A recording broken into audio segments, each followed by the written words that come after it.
Quero cumprimentar os irmãos com a paz do Senhor, amém? Muito bom estarmos diante do Senhor como igreja, adorando a Jesus. Deus é fiel, tem nos dado muitas vitórias. E eu tenho certeza que você que entrou aqui nessa noite, Deus tem vitória para a sua vida também. Você está comigo nessa noite? Glória! Então vamos abrir em Efésios capítulo 1. Versículos 16 em diante.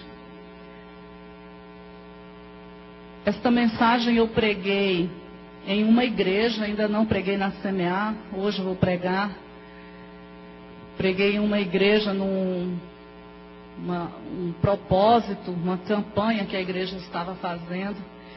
A igreja foi abençoada com essa palavra e eu espero em Jesus que nessa noite você também seja poderosamente abençoado com essa palavra, amém? Então vamos ficar de pé, irmãos, em reverência à palavra do Senhor? Aleluia!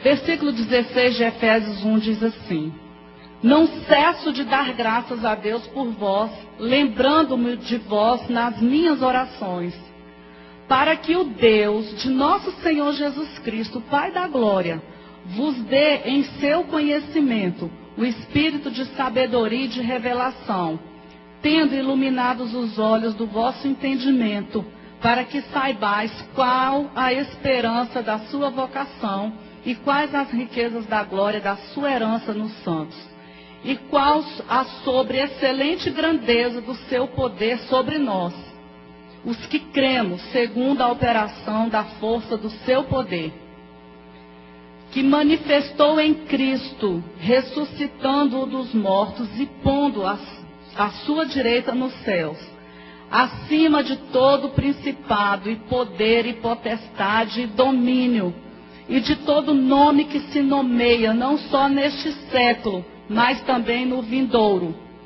E sujeitou todas as coisas a seus pés, e sobre todas as coisas o constituiu como cabeça da igreja, que é o seu corpo, a plenitude daquele que cumpre tudo em todos. Aleluia! Diga: a igreja é o corpo de Cristo. E a igreja, e na igreja está a plenitude daquele que cumpre tudo em todos. Senhor, muito obrigada por tua palavra. Muito obrigada pelo poder que o Senhor deu para a igreja. Aleluia. Obrigada, Pai, porque nós fazemos parte da igreja. Nós somos a igreja.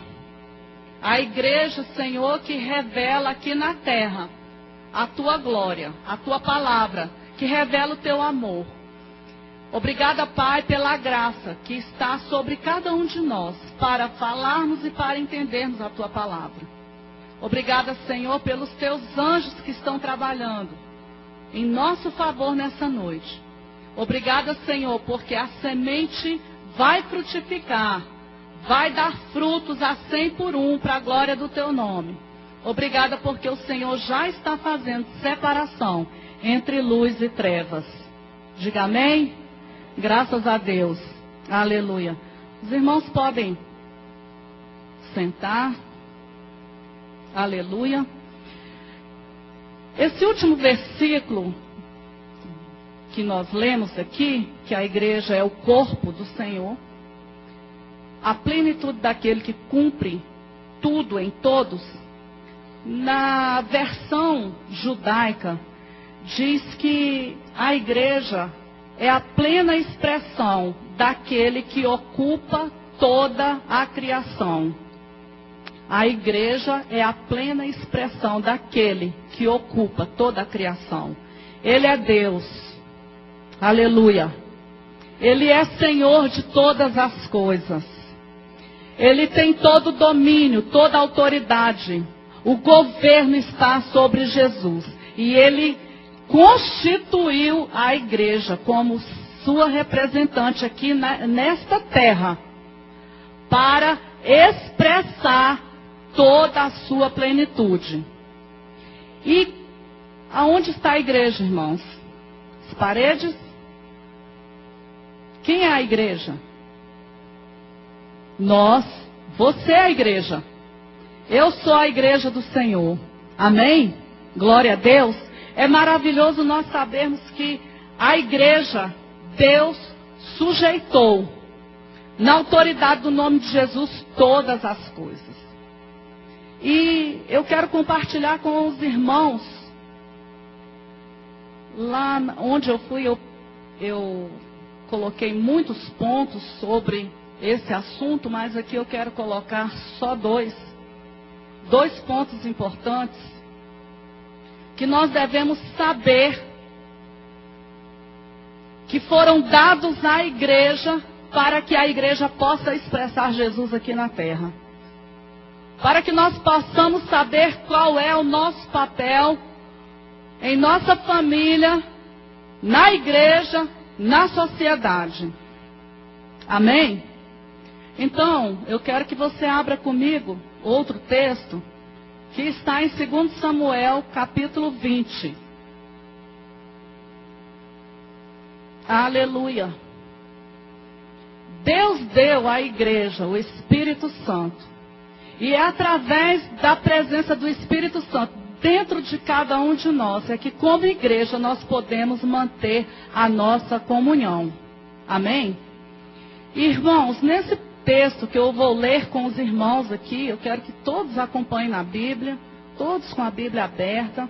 Se você está sem Bíblia, olhe para a Bíblia de alguém que está próximo de você.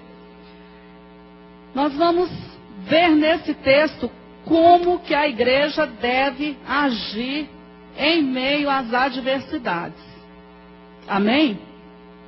Aleluia.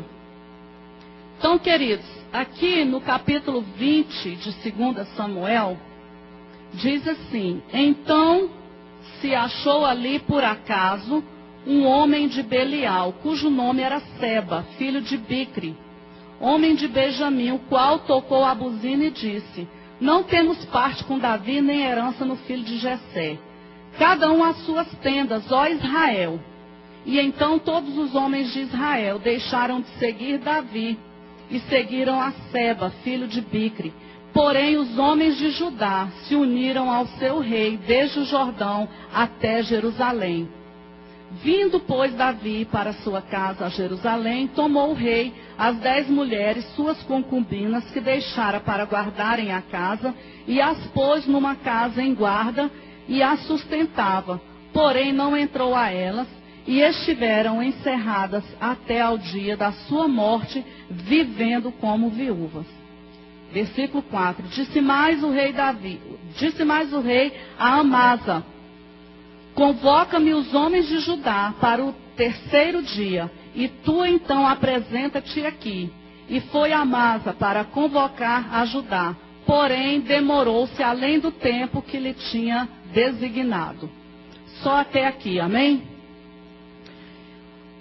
Amados, no Antigo Testamento, nós encontramos uma figura da igreja sendo representada pela mulher. Nós sabemos que existe na palavra de Deus uma simbologia. Existem textos que Deus traz símbolos para que nós possamos entender. Deus traz parábolas. Deus traz tipos. E a mulher no Antigo Testamento, ela simboliza, algumas delas simboliza a igreja.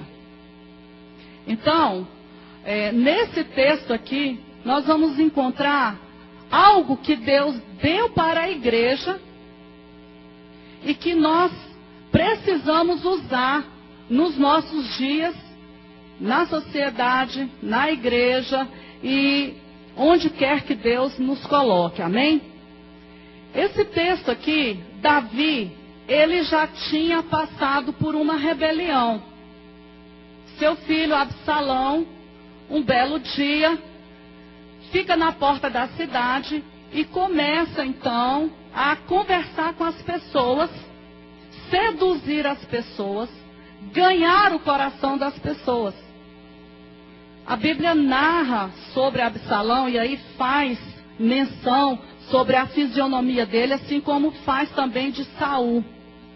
Fala sobre a fisionomia dele, sobre os cabelos dele. E a Bíblia diz, Absalão, filho de Davi, ele era uma pessoa bonita, de boa aparência. E ele ficava na porta da cidade, as pessoas chegavam e ele dizia assim, qual que é a tua causa? Qual é a causa que você tem? E a pessoa dizia, isso, isso, isso. Ele dizia, sua causa é justa, porém o rei não tem tempo para você. Se eu fosse o rei, eu julgaria a sua causa. Então, ele passou tempos e tempos nessa investida. Por quê? Porque ele queria tomar o trono, o lugar do seu pai. E a Bíblia diz que realmente ele ganhou o coração das pessoas. Ele arrebatou o coração das pessoas. Então ele se levantou em uma rebelião, se declarou rei. E aí a Bíblia diz que Davi foge, mas manda algumas pessoas ir ao encontro dele. Porém, Davi pede para que guarde a vida dele, porque como pai, ele amava o seu filho.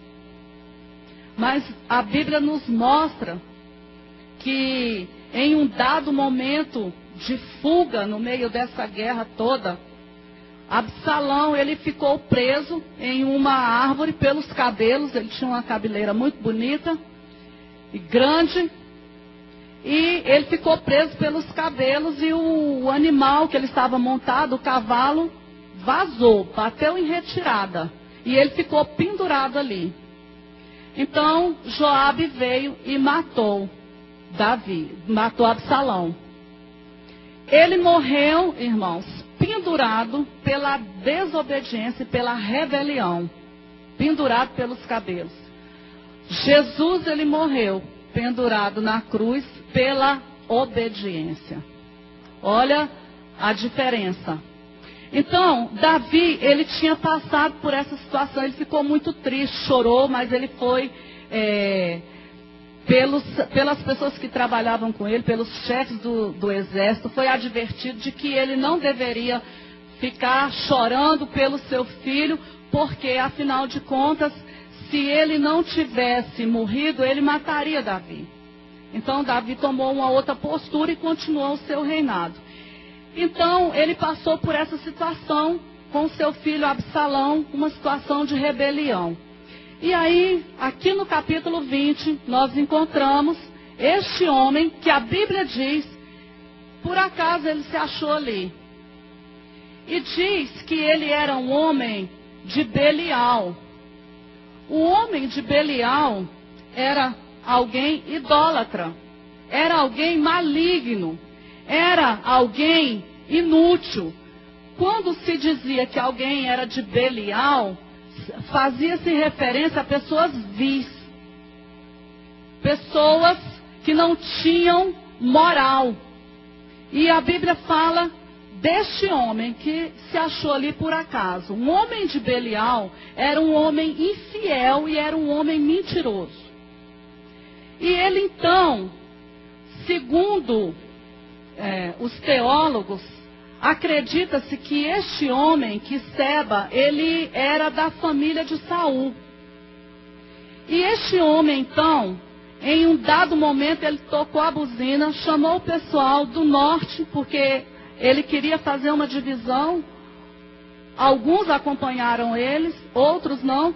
E ele pegou, tocou a sua buzina e chamou o povo e disse, olha, nós não fazemos parte em Davi, nem da herança do filho de Jessé.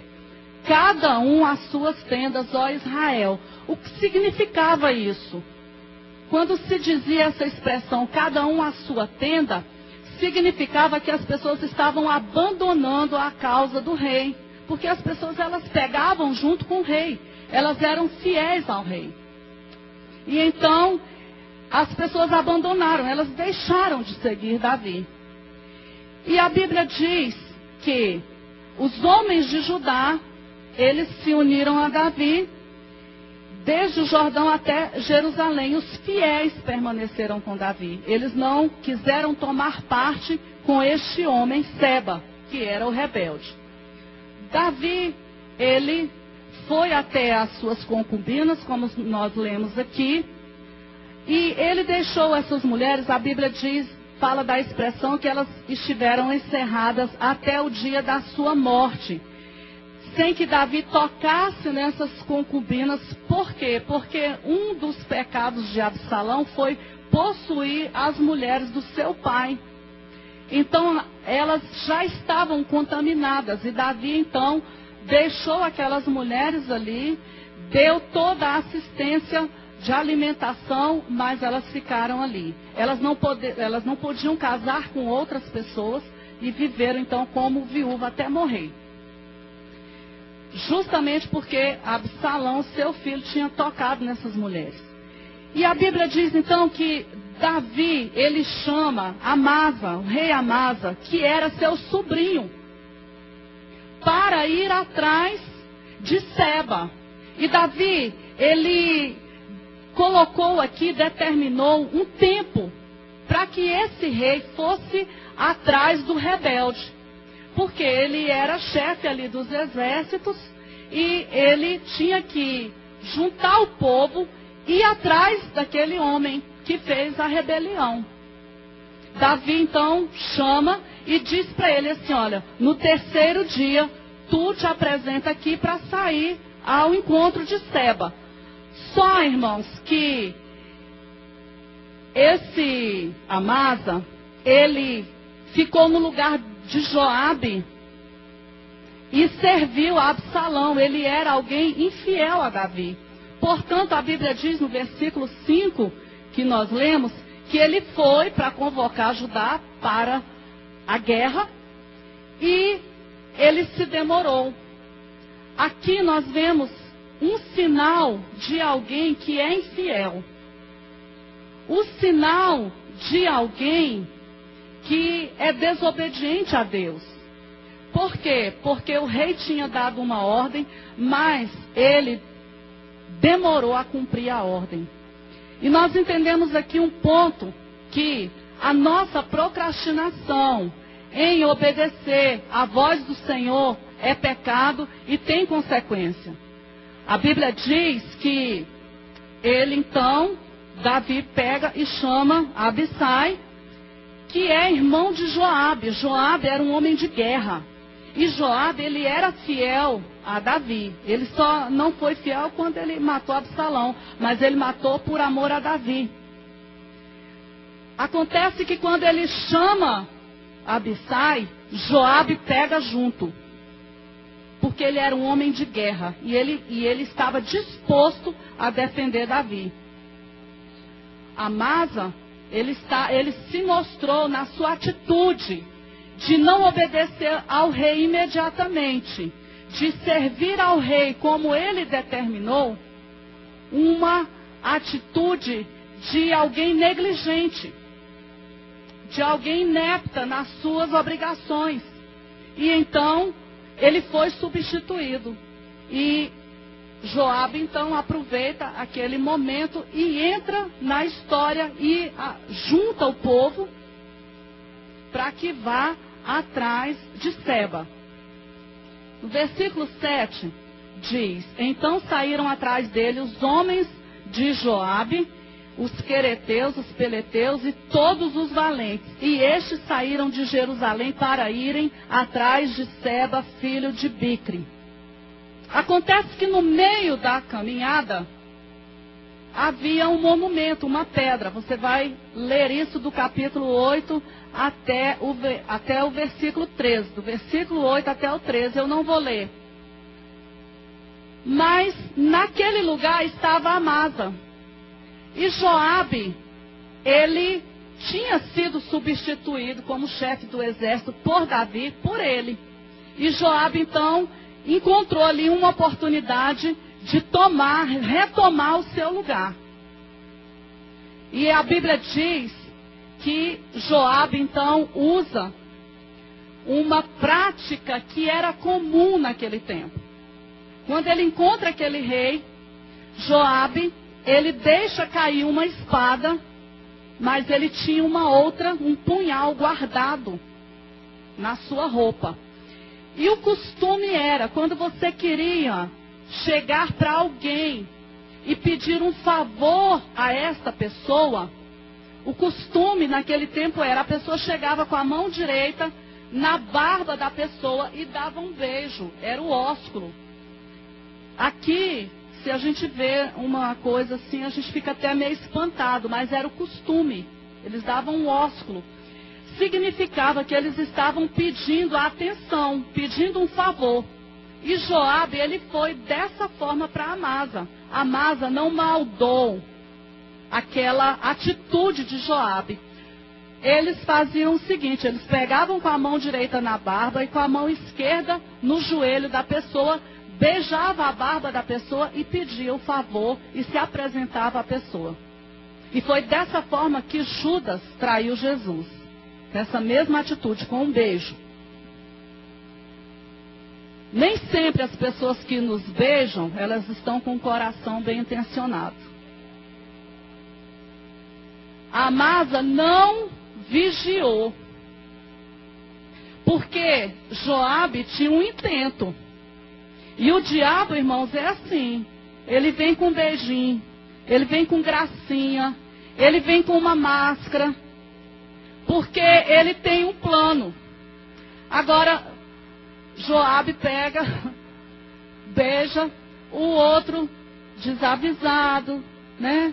Ali, desobediente. Pagou pela infidelidade dele, porque naquela hora, Joabe, com a mão esquerda, ele puxou do punhal e com a mão esquerda, ele cravou no ventre de Amasa e com um golpe só, não precisou ele dar outro, a pessoa morreu ali, Amasa caiu ali no chão, se esvaindo e morreu. E Joabe então toma a direção de tudo e continua atrás de Seba. E Joabe, ele era conhecido como um homem de guerra. Forte, ele era temido pelas pessoas. Continuando aqui, do lugar dessa pedra onde ele matou Amasa, ele andou com seu povo. E numa sede muito grande de encontrar aquele rebelde, 190 quilômetros, e a Bíblia diz que ele chegou, no versículo 14, a uma cidade chamada Abel-Bet-Maca. Versículo 14, eu quero que você leia aí comigo. E passou por todas as tribos de Israel até Abel-Bet-Maca e a todos os beritas, e ajuntaram-se todos e também os seguiram. Versículo 15, vieram e cercaram em Abel-Bet-Maca e levantaram uma tranqueira.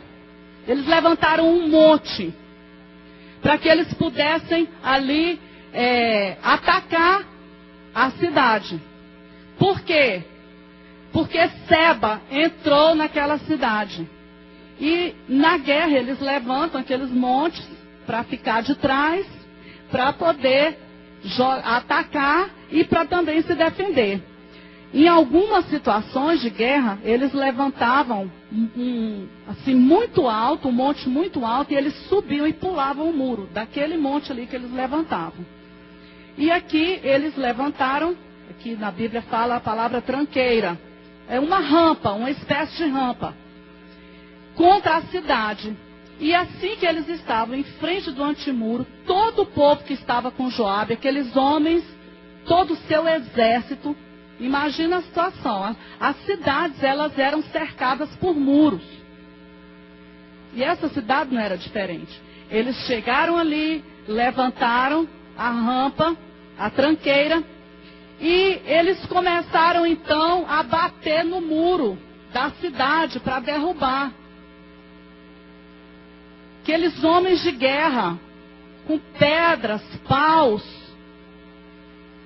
para derrubar aquele muro. E quando acontecia isso, que eles entravam na cidade para, no momento de guerra, irmãos, eles dizimavam a cidade toda.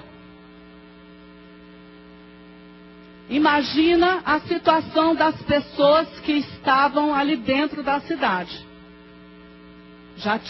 Sabiam quem era Joabe. Sabiam do poder dele de guerra. Imagina a situação. Uma cidade toda em perigo. Porque dentro dos muros havia um inimigo. Diga comigo. Um inimigo dentro dos muros. Irmãos, aqui, chegando aqui nesse ponto, é que eu quero chamar a sua atenção para algo que Deus deu para a igreja, que a igreja precisa usar. O inimigo, ele tenta entrar, atravessar os nossos muros. O desânimo, a fadiga, a falta, a depressão, a angústia. Vários inimigos tentam entrar e alguns conseguem. Não se engane que Satanás, ele não vai parar de te procurar na sua vida, em algum momento, uma situação para ele entrar. Não se engane. Existem pessoas que pensam assim, não, eu não estou em batalha espiritual, o diabo está lá, eu estou aqui. Desde o momento em que você entrou nessa terra, já existe uma guerra contra a sua vida, contra a minha vida. Só que nós somos a igreja do Senhor. Deus nos deu armas. Aleluia. Seba, ele entrou com toda a sua galera de rebelde ali naquela cidade. A cidade não fez nada, passou a conviver com aquele inimigo. Porque existem pessoas que o inimigo entra, ele, durante o dia, está com Deus, tenta passear no jardim de Deus, mas à noite está dando ouvido para a serpente. Casou com Jesus e namora com o diabo. E aquelas pessoas estavam ali dentro, irmãos, convivendo com Seba. Ele entrou. Ele não tinha acabado de entrar. Ele entrou e se escondeu ali. Nós precisamos ficar alertas, porque em algum momento o diabo tenta entrar. Na minha família, na igreja, no trabalho, numa situação, ele tenta entrar. Mas eu quero te dizer que a igreja aqui representada por uma mulher, ela deu um grito. Quando você vê o inimigo, dê um grito. Aleluia! A nossa cidade foi invadida por um inimigo, Vicente Pires. Tem drogas, tem violência, tem adultério, tem prostituição. Mas tem uma igreja. E que Deus deu uma boca para gritar. Aleluia, aleluia, aleluia. Leia comigo no versículo 16. Diz assim. Então, olha só, o povo está lá fora, batendo para derrubar o muro.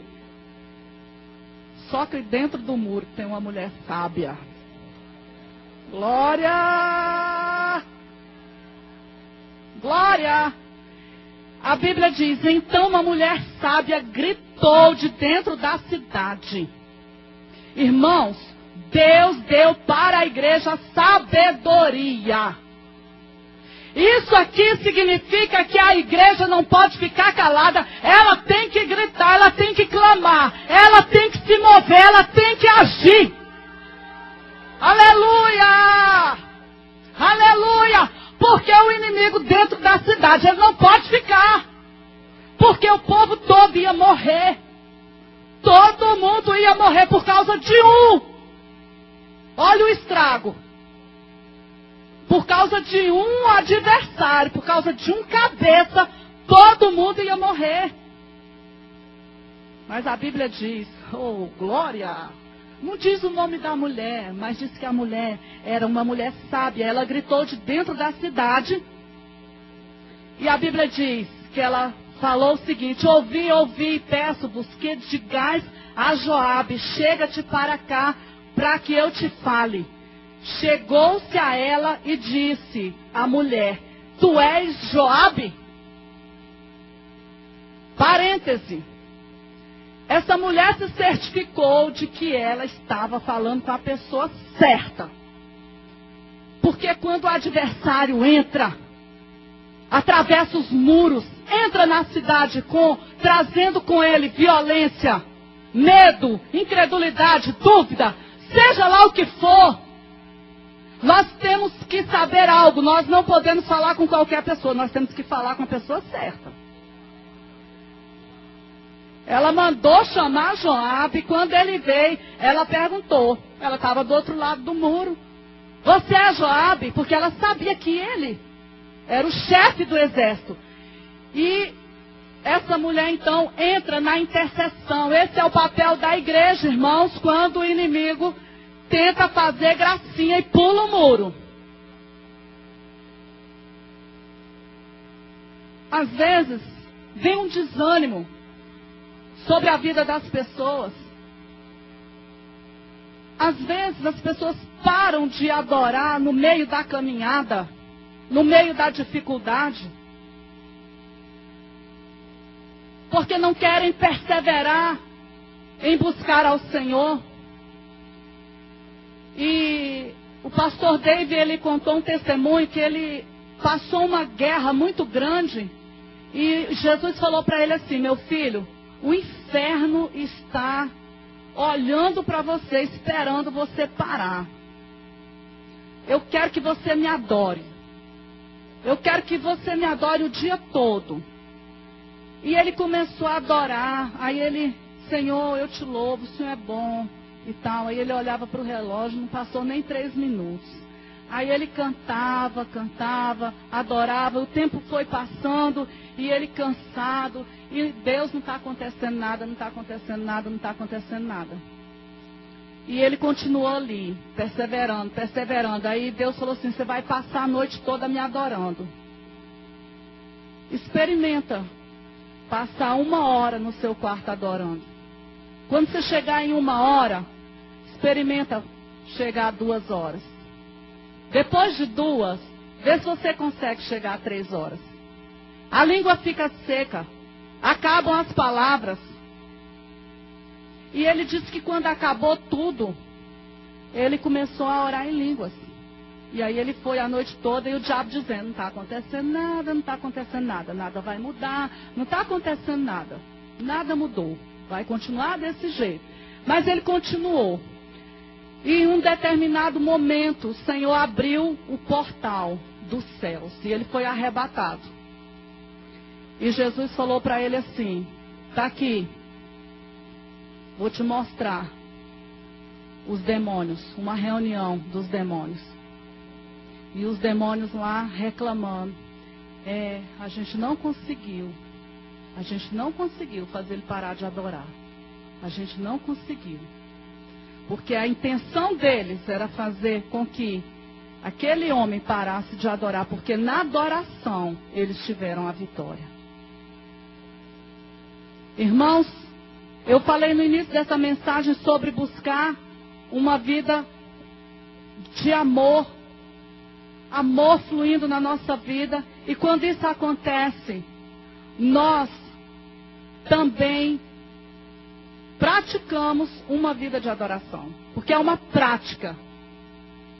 O inferno todo está olhando para mim e para você, esperando uma munição sair da nossa boca, que é uma murmuração. Não dê chance para o diabo usar aquilo que sai da sua boca.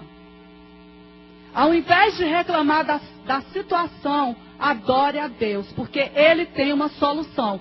Deus te ama e Ele tem uma resposta para a sua vida. Ele não está de camarote esperando e desejando que você seja derrotado. De jeito nenhum. Agora o diabo está. Essa mulher aqui, ela se posicionou diante de Joabe, que era a pessoa certa, e ela então faz a sua intercessão.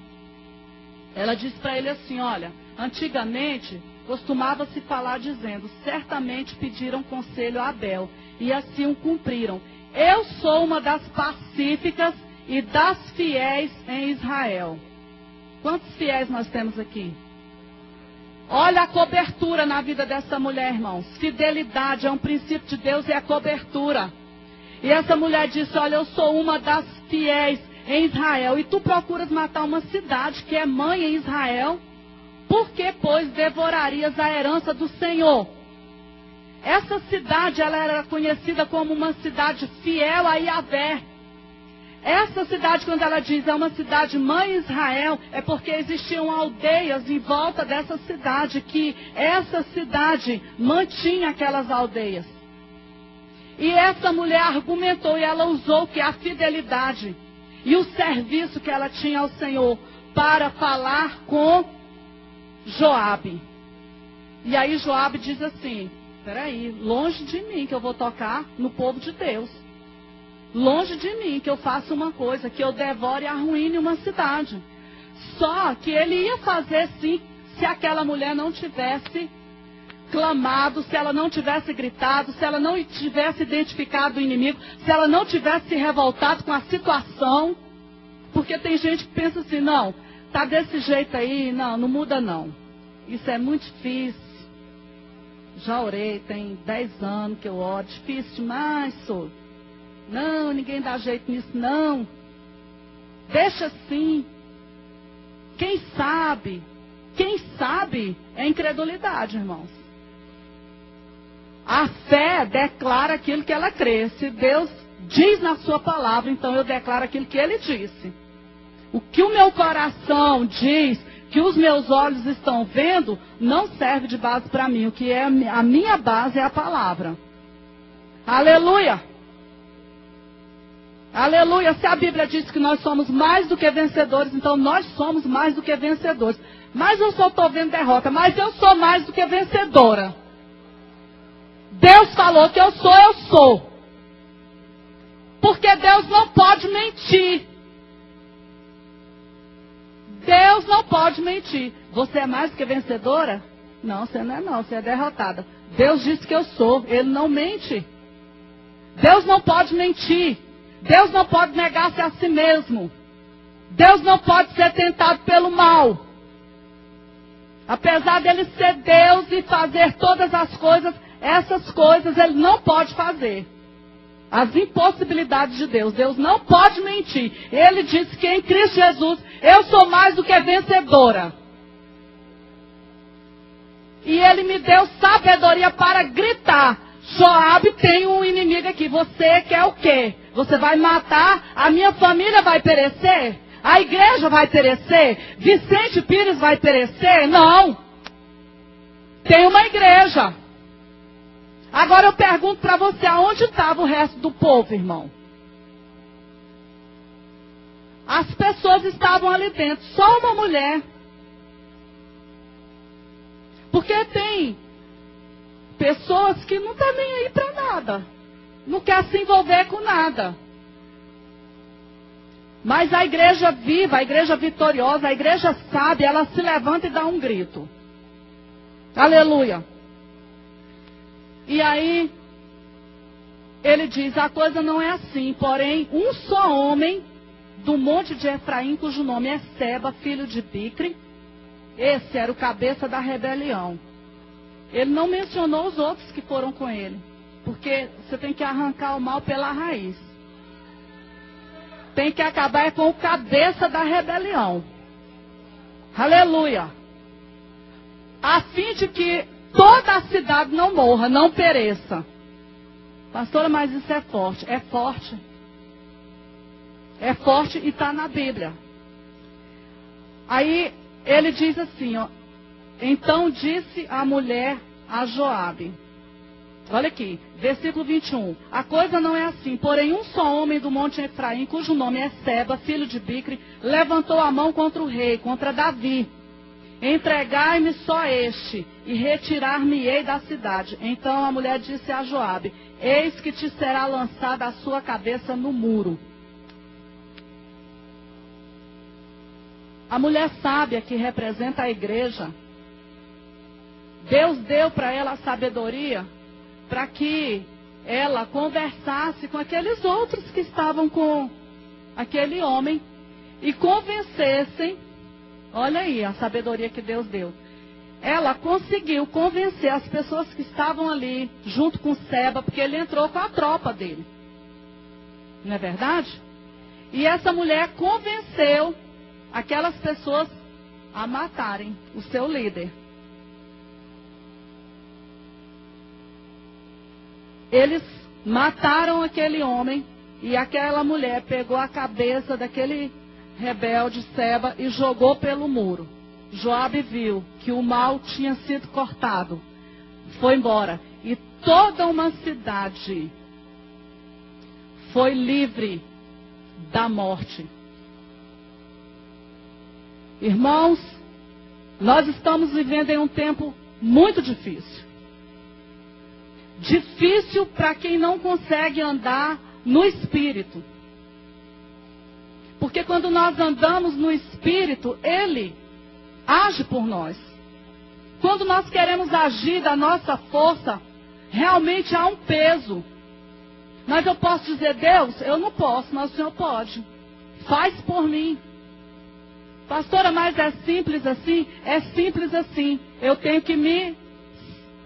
que entrar, eu tenho que colocar os meus pés no lugar do descanso, o lugar que Deus tem para mim.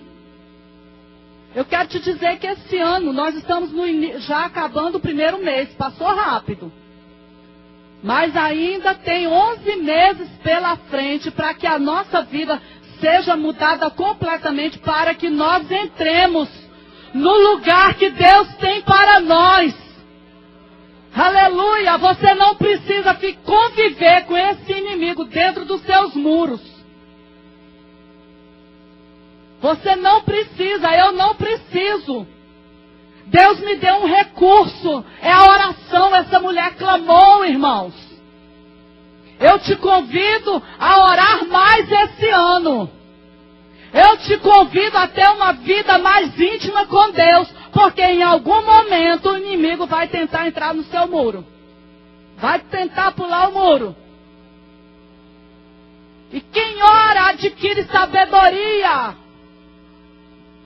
sem a qual nós não podemos identificar a situação. Peraí, que conversa é essa? Quem é esse homem? Entrou aqui, está na cidade, está fazendo o quê? Ele é um rebelde, levantou a mão contra Davi. Então, a cidade toda vai perecer? Não. Porque tem a igreja.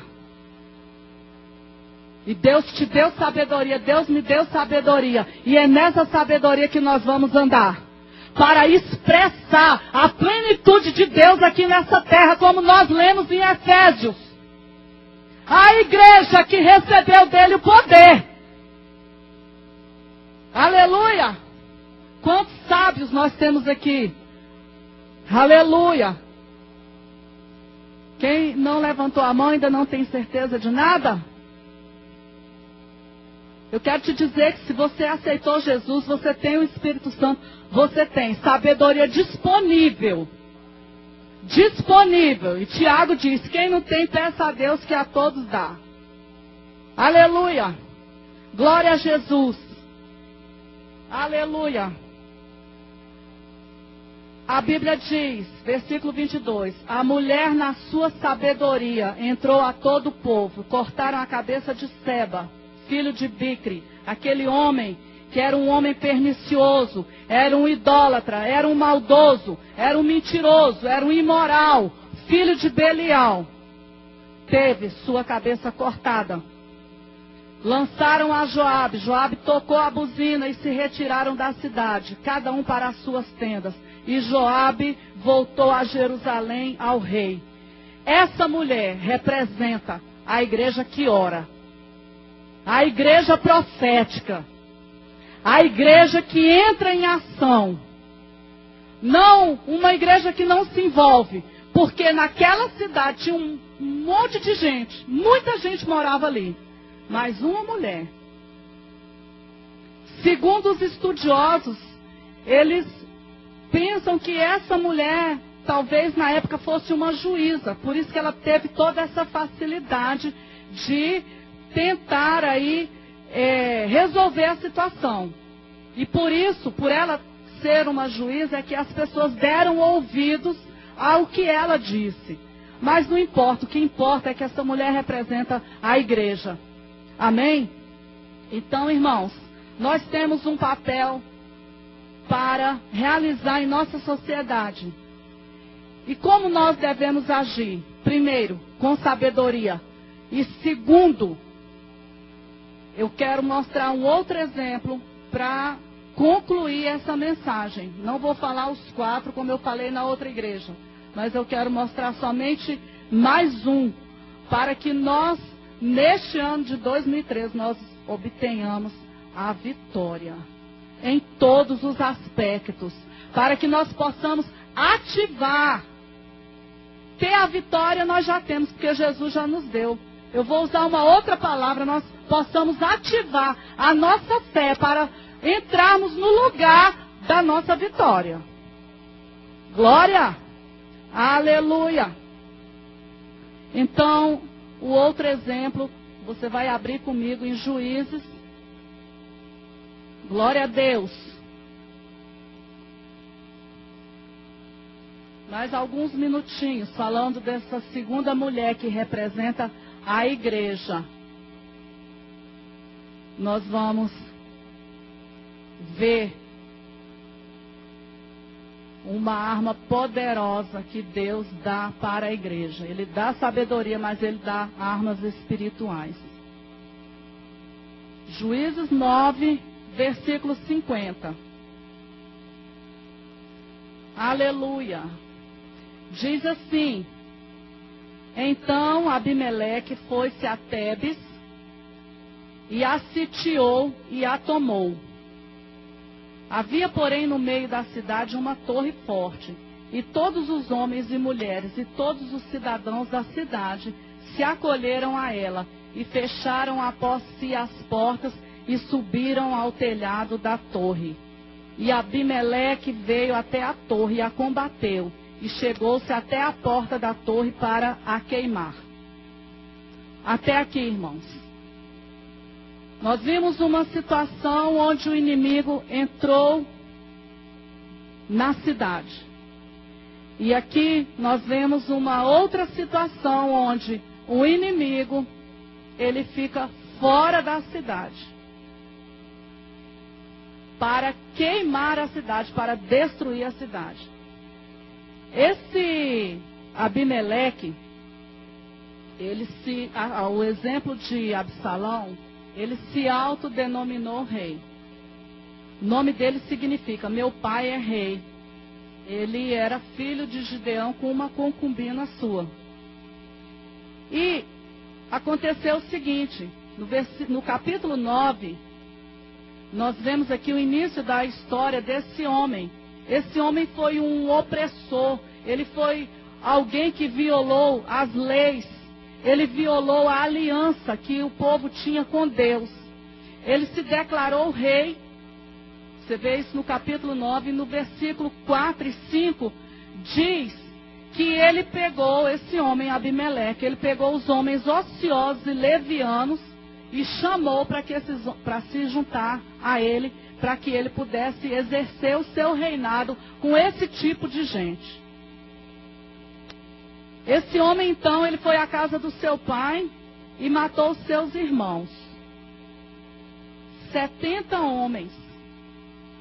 Ele foi a uma pedra.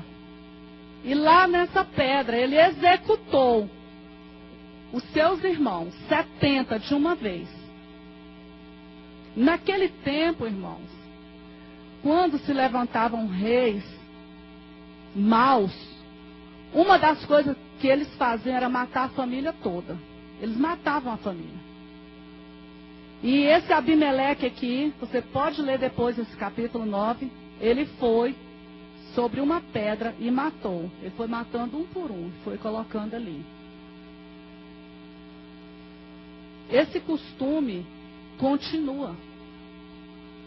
Em algumas cidades do nosso Brasil, infelizmente, existem pedras onde pessoas são sacrificadas. Muitas pessoas somem, crianças, idosos, adolescentes, principalmente na época da festa do Halloween. Principalmente a época que mais somem pessoas. Porque naqueles dias, entre o dia 27, junta tudo. Os demônios ficam tudo reunidos aí fazendo a festa.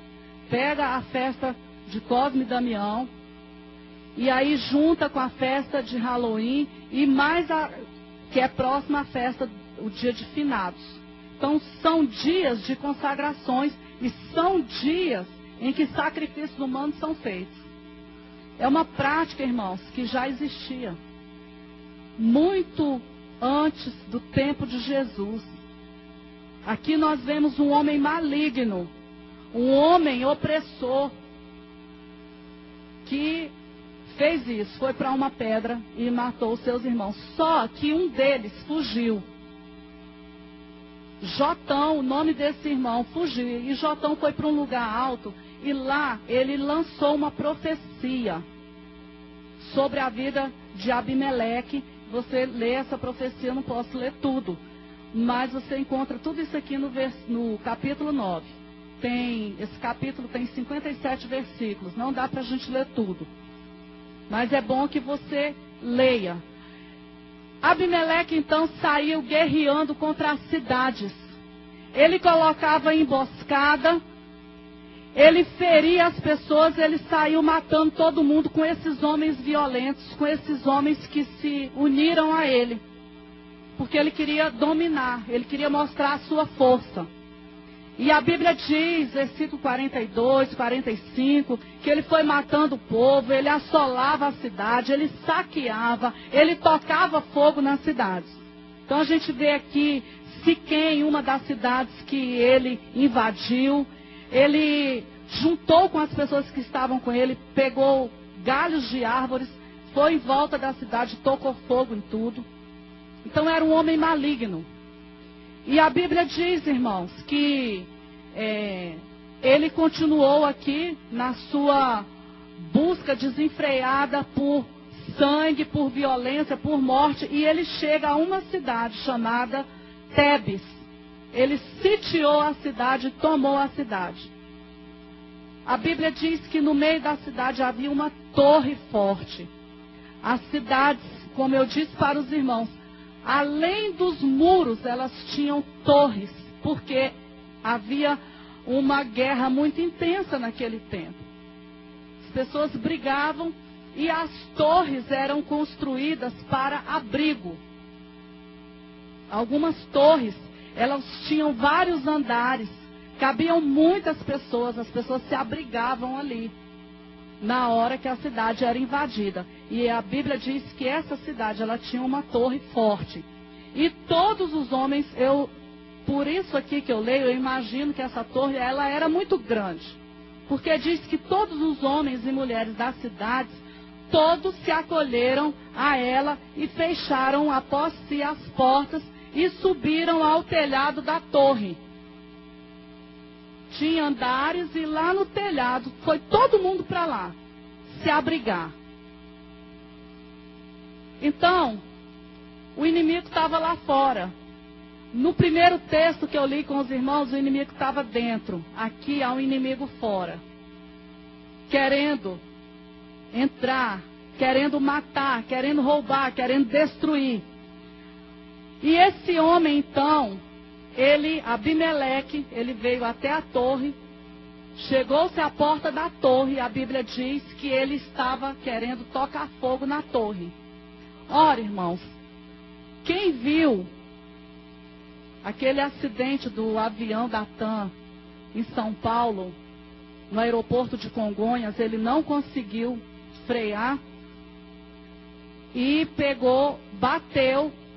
o avião bateu num prédio de vários andares, o bico do avião, e ali ele estourou e o prédio pegou fogo. As pessoas que estavam no prédio, elas subiram, mas o calor era tão intenso que elas começaram a se jogar. Nós vimos isso pela televisão. Já faz muito tempo que aconteceu esse acidente. E nós vimos, foi uma tristeza muito grande, as pessoas se jogando. Por quê? Por causa do calor. O prédio estava em chamas. Então, Abimeleque, ele sabia. Ele ia colocar fogo ali na torre, o povo não ia aguentar. O povo ia morrer tudo queimado, ia se jogar. Alguma coisa ia acontecer. Só, irmãos, que aqui aparece mais uma vez a figura da igreja. Aleluia. Aleluia. Você está com a Bíblia aberta aí, versículo 53. Diz assim: porém, uma mulher lançou um pedaço de uma mó. Ou seja, é uma pedra, algumas versões que diz, é uma pedra superior de moinho. Essa mulher estava lá em cima da torre, se abrigando. O inimigo estava lá fora, querendo tocar fogo na torre. Ia matar todo mundo. Porém, havia uma mulher que estava em cima da torre, com uma pedra de moinho, uma pedra superior. Aleluia. Aleluia. E essa mulher jogou a pedra na cabeça de Abimeleque. Aleluia. A Bíblia diz que quebrou o crânio. O inimigo semeou, ele matou os irmãos numa pedra, não foi? O que, irmãos, que Gálatas diz? Que de Deus não se zomba. Tudo que o homem semear, isso mesmo ele ceifará. O que eu estou semeando? É bênção? É santidade? É vida com Deus? É compromisso? É fidelidade? É oração? O que eu estou semeando? Eu estou semeando consideração ao que Deus fala. Eu estou semeando obediência à palavra de Deus. Eu estou semeando no Espírito. Ele matou os outros com uma pedra. Ele morreu com a pedra. Naquele tempo, todas as pessoas tinham em suas casas moinho. Algumas tinham moinhos pequenos, porque era usado para fazer farinha, para fazer o pão, para moer o trigo. E algumas tinham moinhos grandes, que precisavam as pessoas empurrar. Uma pedra grande, tinha uma pedra maior, que era a pedra inferior, e tinha uma pedra menor, que era passada por cima da outra e esmagava o trigo. Agora, aquela mulher estava em cima de uma torre, lá em cima. Ela estava com uma pedra de moinho. O que aquela pedra foi fazer ali? Será que tinha um moinho em cima da torre? A Bíblia não diz. Mas a Bíblia diz que essa mulher usou uma arma que não é convencional para destruir o inimigo. A colheita maligna, ela chega. A colheita maligna chega, irmãos. Ninguém pode fugir desta lei espiritual. A colheita chega. Se é uma colheita boa, ela vai chegar. Se é algo maligno, ela vai chegar.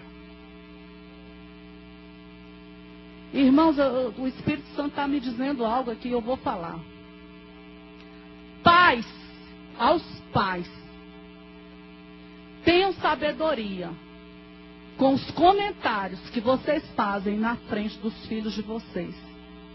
Principalmente relacionados às coisas de Deus. Porque se você semeia desconfiança na vida dos seus filhos em relação às coisas de Deus, ao poder de Deus, às pessoas de Deus, a colheita vem. Porque mais cedo ou mais tarde essa pessoa não vai acreditar em nada das coisas de Deus. Tem pessoas que não têm sabedoria, que dentro das suas casas estão falando mal de irmãos. Não estou dizendo que essas pessoas estão aqui, não. Estou dizendo que existem pessoas assim, na frente dos filhos. E depois quer que essas pessoas fiquem firmes na fé e que amem o próximo. Irmão, alguém te fez um mal, alguém te ofendeu, você não vai falar mal, não. Você vai dizer assim, olha, eu abençoo aquela pessoa. Eu oro por aquela pessoa. Não, aquilo ali é porque aquela pessoa ainda não cresceu na fé. Isso é andar em amor. Isso é andar em sabedoria. É essa igreja aqui que vence o adversário. Aleluia. É essa igreja que vence o inimigo. É a igreja, essa mulher, ela nos dá, tem uma lição para essa mulher.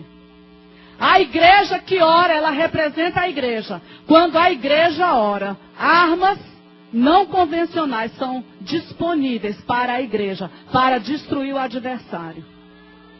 Aquilo que não existe vem à existência para a destruição do adversário. Essa pedra significa Jesus. Ele é a pedra angular que está disponível para nós, para que nós possamos quebrar o crânio do adversário. Esse homem tinha tanta vergonha, tanto problema com mulher, que quando ele caiu aqui agonizante, ele pegou, chamou o moço que acompanhava ele, que levava as armas, e disse para o moço, olha, desembanha aí a tua espada e crava aqui em mim para eu morrer logo, para que ninguém diga que eu morri pelas mãos de uma mulher. Porque o preconceito é grande. Até hoje o preconceito é grande. As pessoas não sabem diferenciar, irmãos, uma submissão dentro do lar da mulher para uma liderança. Eu estava conversando isso com uma irmã esses dias aqui na igreja, porque o machismo é muito grande. Nós temos várias mulheres que são chefes em locais de trabalho. E que se o marido trabalhasse junto com ela, seria o empregado. E ele tinha que obedecer ela no trabalho. Isso é liderança. Isso é liderança. A Bíblia nos mostra que várias mulheres profetizas, a unção, ela não é dada pelo sexo, não. Tem uma palavra na Bíblia que está em Gálatas 3:28. Pastor, isso aqui não tem nada a ver com o assunto? Tem, porque Abimeleque, ele não queria que dissessem dele, que ia ser muita vergonha, que ele morreu pelas mãos de uma mulher, mas foi pelas mãos de uma mulher, e essa mulher representa a igreja. E a igreja é composta de homens, de mulheres, de jovens, de crianças, macho e fêmea. Aleluia. Gálatas 3:28. Vou ler o 26 também. Porque todos sois filhos de Deus pela fé em Cristo Jesus. Porque todos quantos fostes batizados em Cristo, já vos revestistes de Cristo. Nisto não há judeu, nem grego, não há servo, nem livre, não há macho, nem fêmea, porque todos vós sois um em Cristo. Uma coisa é uma coisa, outra coisa é outra coisa. Pastora, por que você está falando isso? Porque eu quero corrigir algo que alguém lançou na igreja. Alguém que foi abençoado pelo altar, que foi honrado pelo altar e que reuniu homens na igreja para falar, para desonrar uma liderança. E a Bíblia diz em Efésios 4, versículo 11, que Deus deu uns. Ali não está dizendo, irmãos, sobre sexo não. Uns para apóstolos, outros para profetas, outros para evangelistas, outros para mestres, outros para pastores. A Bíblia diz em Atos, de 4 filhas de um homem que eram profetisas. A Bíblia está cheia de exemplos de mulheres que andaram na unção. E a unção traz autoridade. Uma coisa é uma coisa. Nós precisamos diferenciar as coisas. Agora Satanás, ele sempre quis oprimir a mulher. O fato de uma mulher ser líder, ser pastora, ser apóstola, ser profetisa, ser evangelista, aqui na igreja, graças a Deus, já tem evangelista, tem pastor, eu já identifiquei profetas aqui. Homens e mulheres. Aleluia. Não significa que essas mulheres mandam em casa, não. Se eu não fosse submissa ao meu esposo, Deus não me teria dado ministério.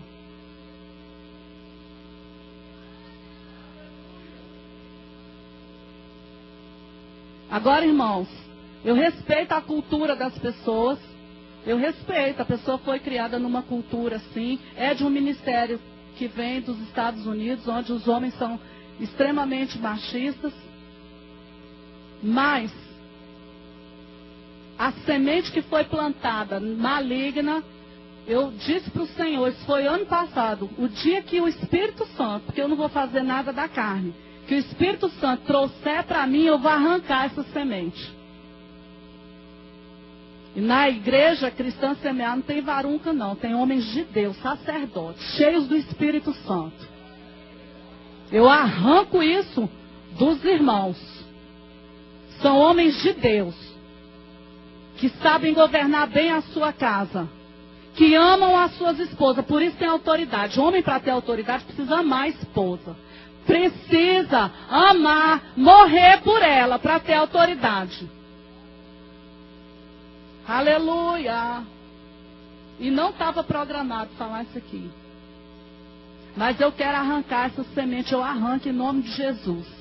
Porque Deus vai levantar aqui pastores, pastoras, vai levantar apóstolos, evangelistas, mestres, profetas, homens e mulheres, no ministério. Autoridades no ministério. No ministério. Aleluia. Aleluia. Glória. Bíblia fala de Débora. Débora era uma juíza, mulher de Lapidote. A Bíblia conta a história de Débora todinha, irmãos. As pessoas iam ouvir Débora, porque ela era juíza, ela julgava as causas do povo. E ela trazia a voz de Deus para o povo. Era profetisa. E a Bíblia fala que em uma guerra, o chefe do exército, ele diz assim, olha, consulta a Deus aí, vê se a gente vai. Se você disser que a gente vai, ela era o quê? Líder? Era uma líder espiritual. Ela era o quê? E naquele tempo que mulher não podia fazer nada. Era um tempo que na sinagoga a mulher não podia nem entrar. Ela não podia aprender a Torá. Os judeus diziam que ensinar a Torá para uma mulher era vergonha, era preferível queimar a Torá. Eles diziam que eles deixavam as crianças lerem a Torá nas sinagogas, os escravos, mas eles não deixavam as mulheres ler a Torá. Dizia que era preferível queimar, rasgar e tocar fogo do que ensinar para uma mulher. Mulher era considerada como se não tivesse alma. E Débora está aqui em Juízes. Ela diz assim, olha, eu vou consultar Deus. Consulta, aí chega para ele lá e diz assim, ó, você pode ir porque Deus é com você. Deus vai te dar a vitória. Débora, você está falando isso? Tudo bem. Mas eu só vou se você for comigo. Eu quero a unção comigo. A autoridade está com você. O que é isso, irmãos? A gente precisa ler a palavra. para quando alguém que não sabe discernir entre submissão, família e autoridade, seja em que área for, se esse princípio colocado não é verdadeiro, mulher nenhuma pode trabalhar fora, pode fazer nada. Nenhuma. Quero saber aqui quem é que não quer que suas filhas sejam juízas, médicas, chefes de gabinete. Quem não quer?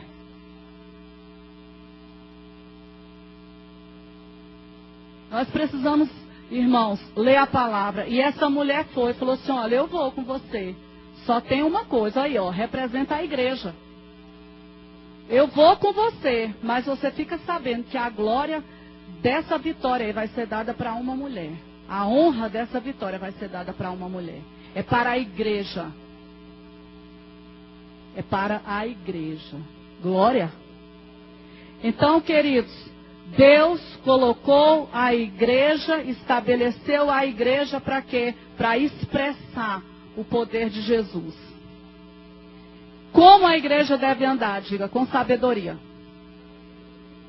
Segundo, a igreja deve orar. Através da oração, Deus traz os recursos que nós necessitamos. Amém? Glória a Jesus.